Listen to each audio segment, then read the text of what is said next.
O bom pastor. O Salvador se figurou a si mesmo como bom pastor e aos seus discípulos como seu rebanho.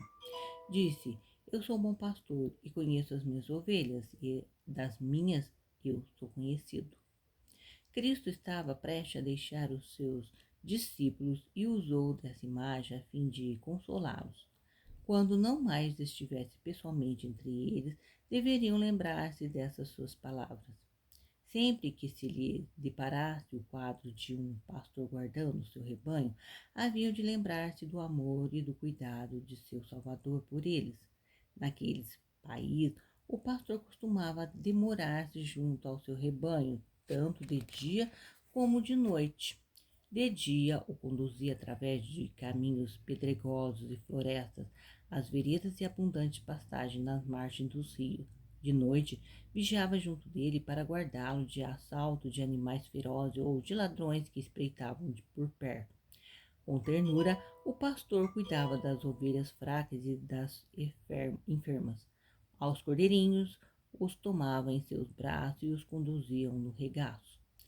Por maior que fosse o seu rebanho, o pastor conhecia cada uma de suas ovelhas. A cada uma dava-lhe o seu nome e pelo seu nome as chamava todas. Do mesmo modo, Cristo cuida do seu rebanho, que está espalhado em todo o mundo. Ele a todos conhece pelo seu nome e de cada um cuida como se no mundo não houvesse mais de quem cuidar. O pastor vai adiante de suas ovelhas e arrota todos os seus perigos. Enfrenta os animais bravios, os homens roubadores. Muitas vezes ele é morto enquanto está vigiando seu rebanho. É assim que o Salvador guarda o rebanho dos seus discípulos e sobre isso ele vigia. Viveu na terra como um de nós, foi menino, adolescente e depois homem. Venceu Satanás e todas as suas tentações para fazer-nos vencedores por ele. Morreu para nos salvar.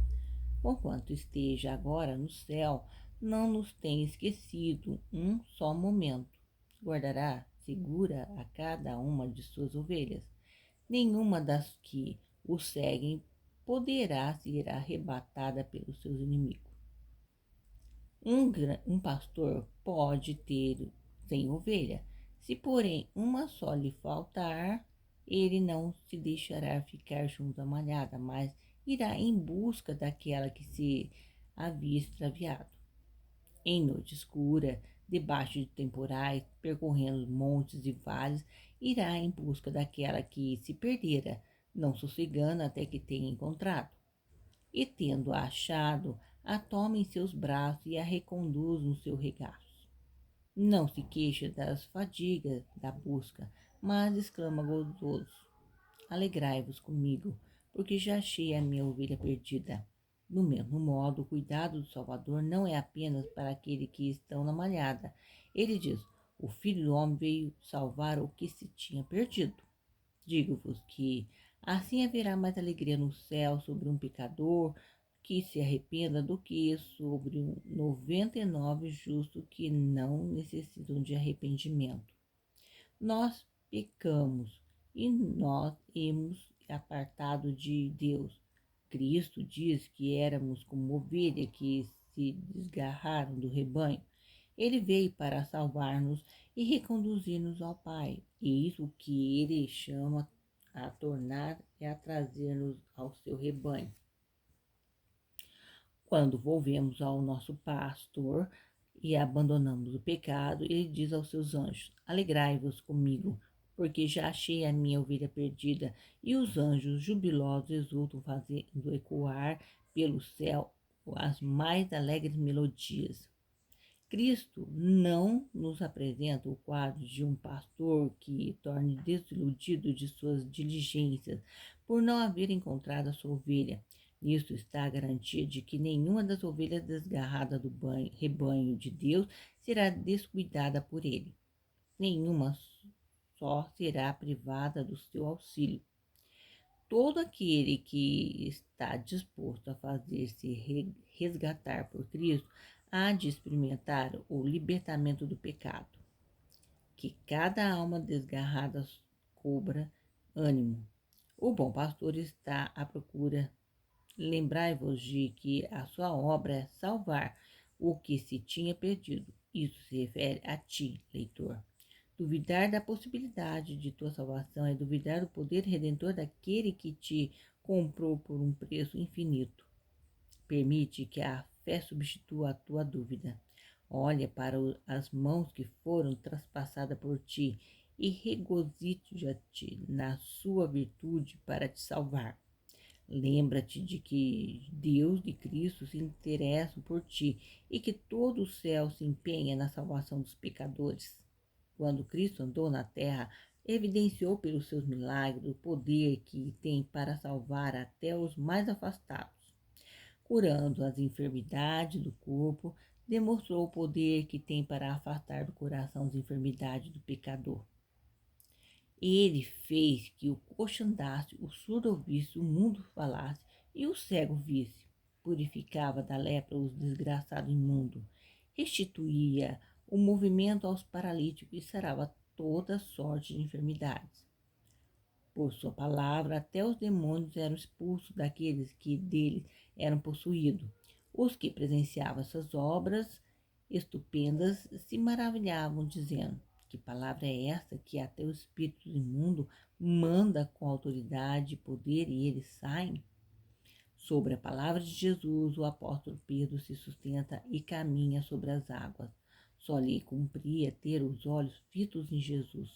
Apenas desviou dele as suas vistas, entrou a duvidar e começou a submergir-se. Então exclamou: Senhor, salva-me! E a forte mão de Jesus se estende e o sustém.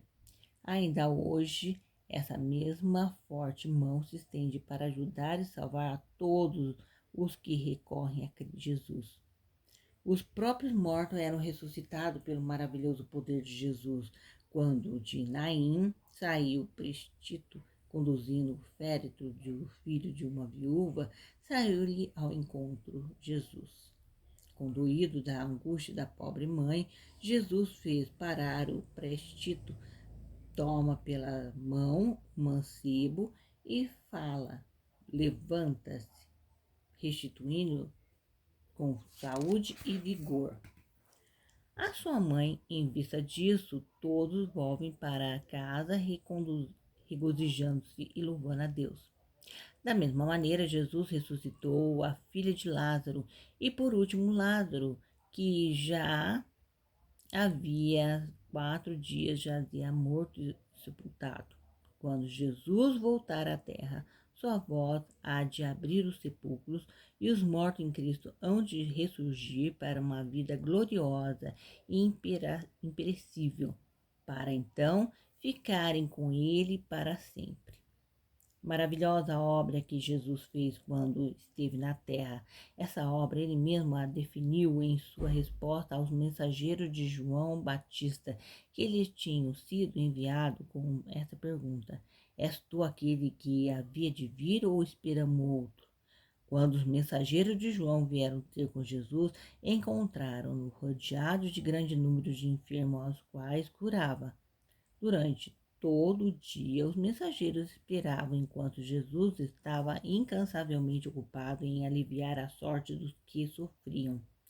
Por último, ele disse: Ide e anunciai a João as coisas que ouvi e vedes. O cego vem, os coxos andam, os leprosos são purificados e os surdos ouvem. Os mortos são ressuscitados e o evangelho é anunciado aos pobres. Desse modo, por espaço de 3 anos e meio, Jesus andou de um lado para o outro, fazendo o bem. Finalmente, chegou o tempo em que seu ministério na terra devia ser concluído. Com seus discípulos, Jesus subiu a Jerusalém para ser traído, condenado e morto. Devia cumprir-se então a palavra que diz: o bom pastor dá a vida pelas suas ovelhas. Verdadeiramente, ele tomou sobre si as nossas enfermidades e as nossas dores levou sobre si. Ele foi ferido pelas nossas transgressões e moído pelas nossas iniquidades. O castigo que nos traz a paz estava sobre ele, e pelas suas pisaduras fomos sarados. Todos nós andávamos desgarrados como ovelha, Cada um se desviava pelo seu caminho, porém o Senhor fez cair sobre ele a iniquidade de nós todos.